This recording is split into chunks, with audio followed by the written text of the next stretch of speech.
의원님 이쪽 먼저 얘기해 주세요. 네. 발언하실 분이 선배 이쪽으로 와주세요. 네. 아, 너무 잘 쪽이네? 이거.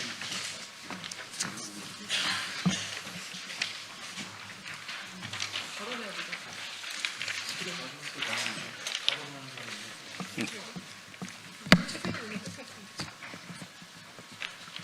예, 안녕하십니까. 예, 국회 문화체육관광위원회 소속 더불어민주당의 조기현 국회의원입니다. 예, 존경하는 언론인 여러분, 오늘 기자회견은 문화예술 탄압에 대한 윤석열, 유인촌, 이상민, 오세훈 등을 공수처에 고발하기 위해 블랙리스트 이후 문화연대, 한국작가회의가 공동으로 마련한 자리입니다. 그럼 참석해 주신 분들을 소개해 드리겠습니다.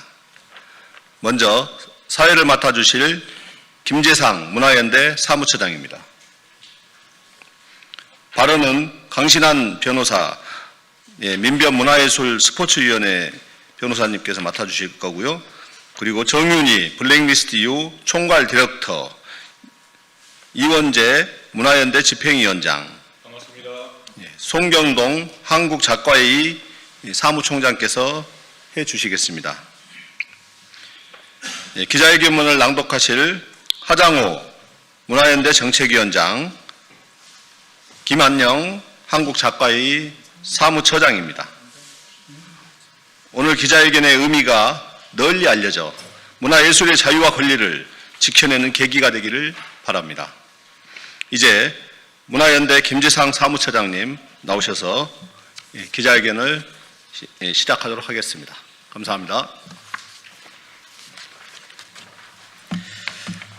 네, 반갑습니다. 오늘 기자회견 사회를 맡은 문화연대 사무처장 김재상이라고 합니다.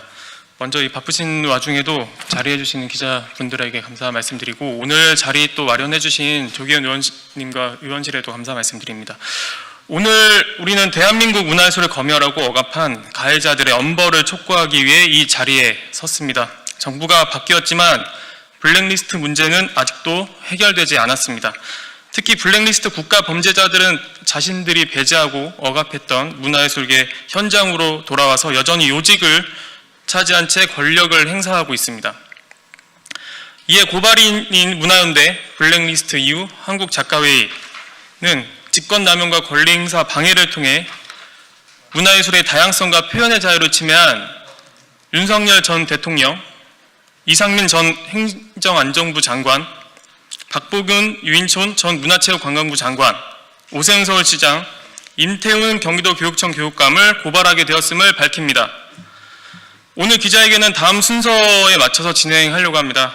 첫 번째로 고발의 상세 내용과 경위에 대해서 고발 대리인인 민주사회를 위한 변호사 모임 문화예술 스포츠위원회 강신하 변호사님 말씀을 듣겠습니다. 두 번째로는 고발단체 구성원들이 차례로 발언을 이어가도록 하겠습니다. 마지막으로 기자회견문을 낭독하고 오늘 기자회견을 마무리하려고 합니다.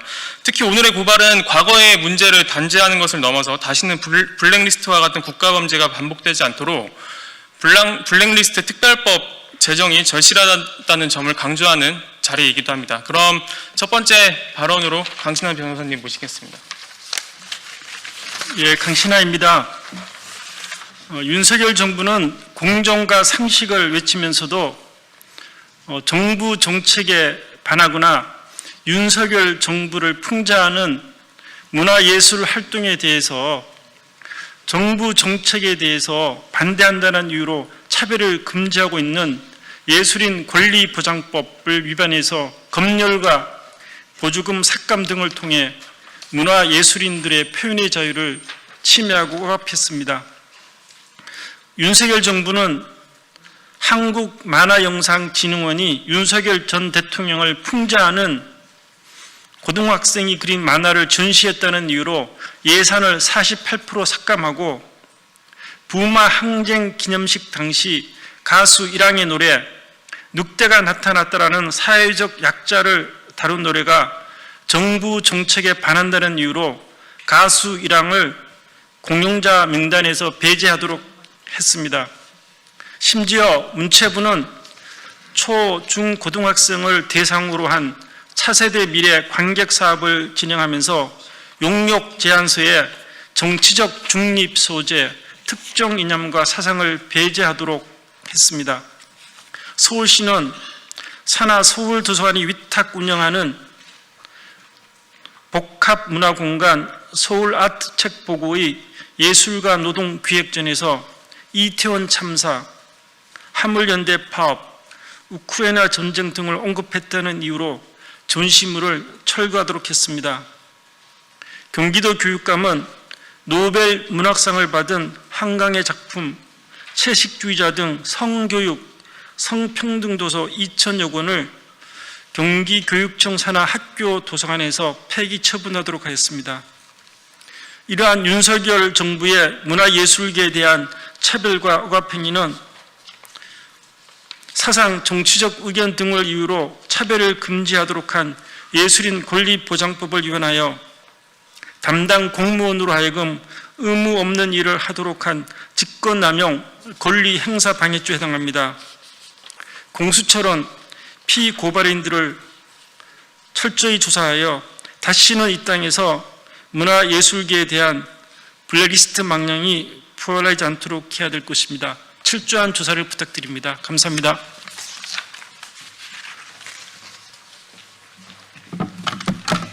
예, 안녕하십니까. 블랙리스트 이후 정윤희입니다. 저희 문화예술인들은 이명박, 박근혜 그리고 윤석열 정부에 이어서 지속적으로 문화예술 검열 혹은 예술에 대한 국가폭력에 대해서 굉장히 고통을 받아왔습니다. 특히 윤석열 정부에서는 예술 검열 사건만 40여 건이 넘습니다. 각종 정부부터 지방 정부까지 혹은 예술기관, 이렇게 예술기관장들이 생각이 다르거나 정부에 비판적인 생각을 가진 예술인들을 검열하고 탄압했습니다. 여기에 대해서 대응할 수 있는 법은 예술인 권리보장법이라는 것을 만들었지만 실제로는 그 법이 작동하지 않습니다. 결국에는 검열 사건을 당한 혹은 폭력을 당한 예술인들이 각각 소송을 통해서 혹은 인권위원회를 통해서 진정을 하고 그 과정 속에서 굉장히 고통받으면서 시간을 보내옵니다. 사실 저희도 이 사건에 대해서 새 정부가 관심을 두고 해결할 수 있는 의지들을 그랬다면은 그 법을 통해서 해결하려고 했겠지만 그런 부분들을 확인할 수 없습니다. 그래서 저희는 이 블랙리스트, 윤석열 정부의 블랙리스트, 예술 검열의 책임자라고 하는 윤석열, 유인촌, 이상민, 오세훈 등을 공수처에 고발하려고 합니다. 이 기자회견을 준비하기까지 굉장히 어려웠었는데요. 이 기자회견을 열 수 있도록 도와주신 조계원 의원님께 감사드립니다. 발언 마칩니다. 네, 이어서 한국작가회 송경동 사무총장 발언 이어가도록 하겠습니다. 안녕하십니까. 한국작가회 사무총장 송경동입니다. 저도 블랙리스트 대표적인 피해자 중에 한 명입니다.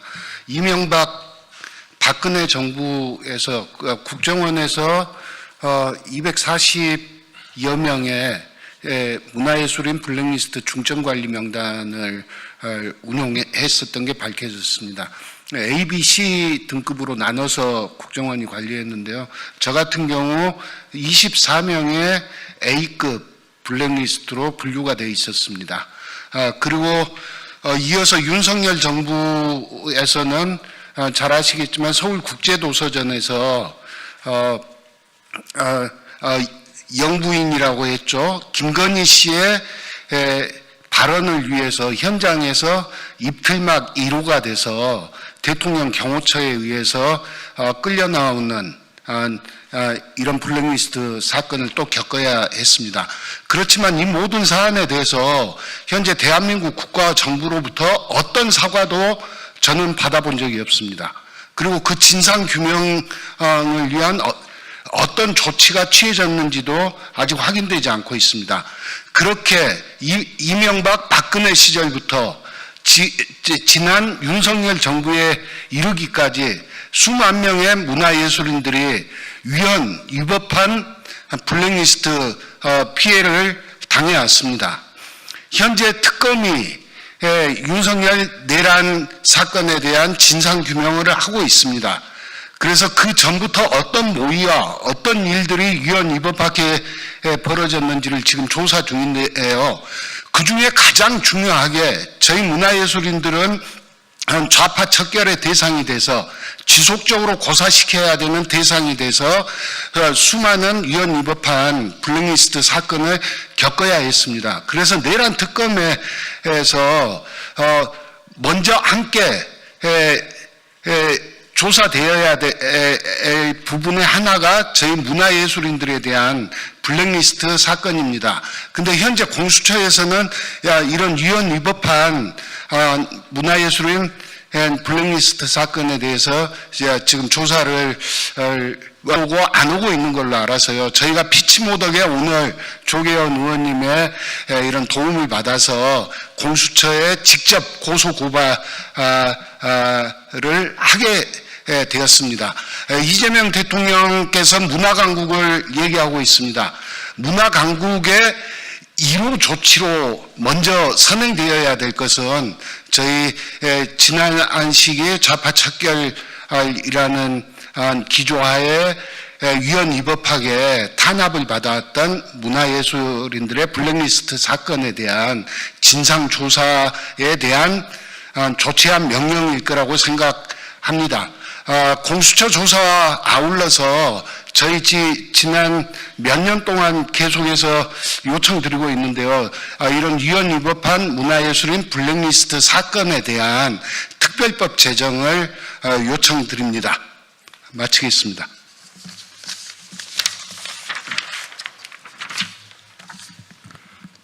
네, 안녕하세요. 블랙리스트 이유와 문화연대에서 활동하고 있는 이원재입니다.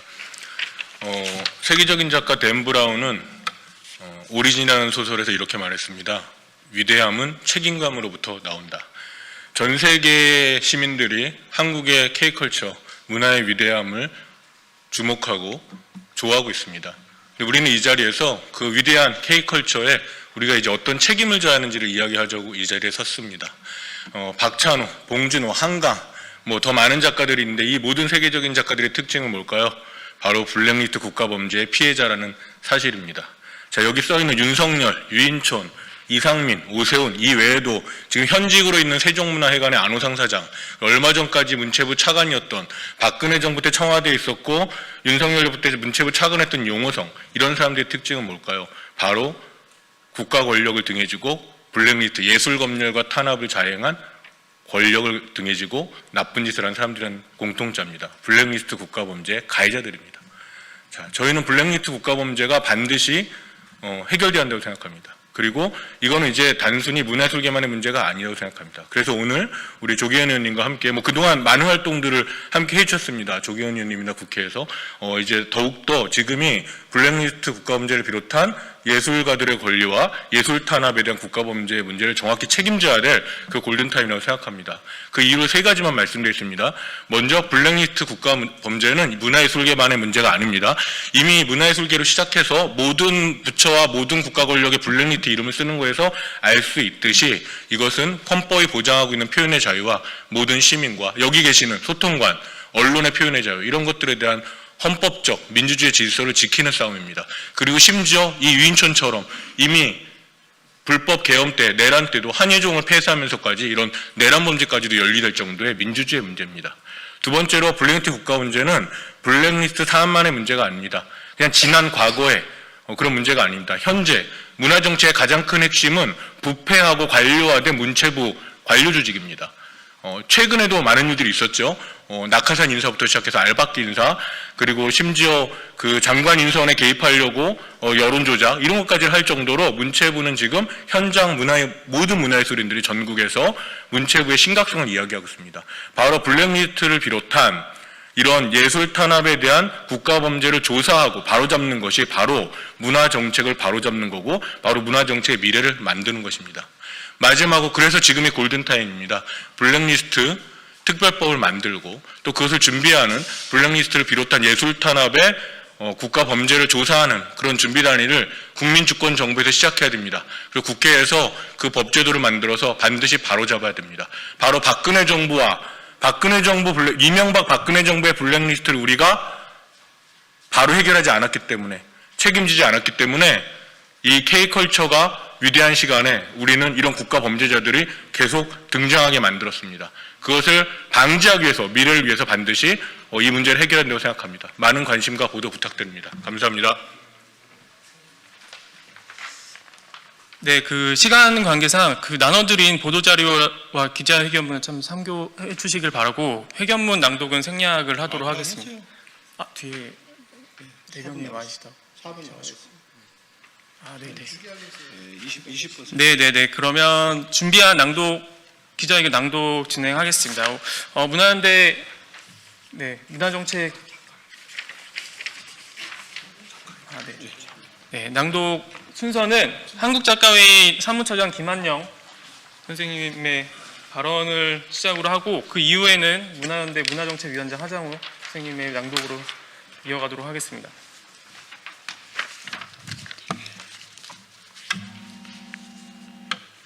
기자회견문. 대한민국 문화예술을 검열, 억압한 책임자를 엄벌하라. 문화예술에 대한 입틀막 정책을 주도적으로 실행한 대표적인 인물이 유인촌 전 문화체육관광부 장관과 이상민 전 행정안전부 장관이다. 이들은 직권을 남용하여 문화예술인의 권리 행사를 방해했는가 하면 일상적인 검열을 진행하여 특정한 견해와 방향을 배제하는 한편 문화행정을 파행으로 이끌었다. 지난 2023년 조선일보와의 인터뷰에서 유인촌은 나라 돈으로 국가 이익에 반하는 작품을 만드는 게 말이 되지 않으니 좁은 문을 만들어 철저히 선별해야 한다라고 견해를 밝혔는데, 이는 국가 이익을 제한적으로 해석하여 문화예술인들을 차별하겠다는 의지의 표현이었다. 실제로 유인촌은 2024년 차세대 미래 관객 사업에서 정치적 중립 소재, 특정한 이념, 사상이 배제된 작품을 선정하도록 지시하여 직권 남용 권리 행사 방해죄를 저질렀다. 이상민은 2022년 부마 민주항쟁 기념식에서 일항의 노래 늑대가 나타났다를 제외하라 지시하였고, 그로 인해 가수 일항은 결국 무대에 설 수 없었다. 정부 정책에 맞지 않는다는 이유로 사회적 약자에 관한 노래를 배제토록 한 것은 파시즘적 가치관의 표출이며, 이 또한 직권남용 권리행사 방해죄에 해당한다. 이러한 악행의 정점에서 문화예술가들이 수행한 다양한 목소리를 억압함으로써 모든 권력을 자신에게 집중시켜 전횡을 휘두른 윤석열은 두말할 필요도 없이 엄하게 처벌해야 한다.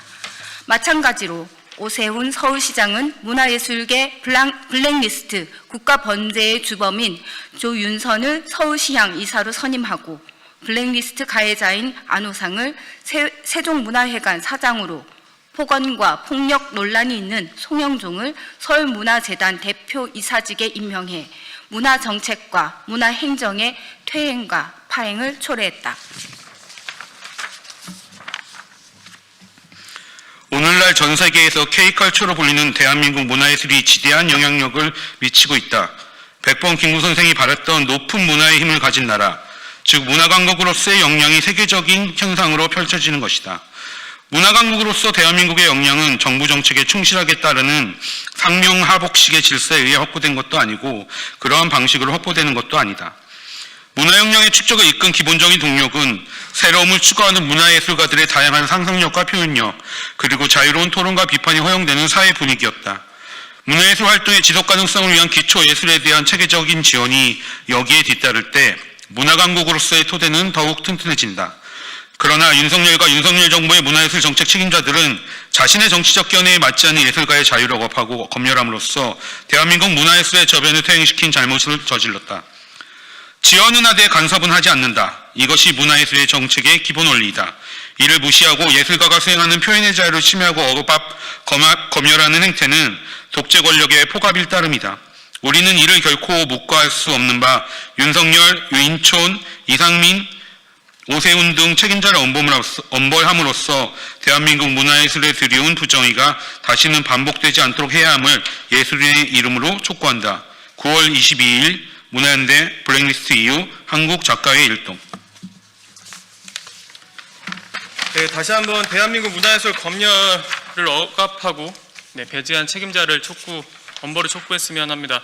이상으로 문화예술을 탄압에 대한 윤석열, 유인촌, 이상민, 박보균, 오세훈, 임태훈 공수처 고발 기자회견을 마무리하도록 하겠습니다. 감사합니다.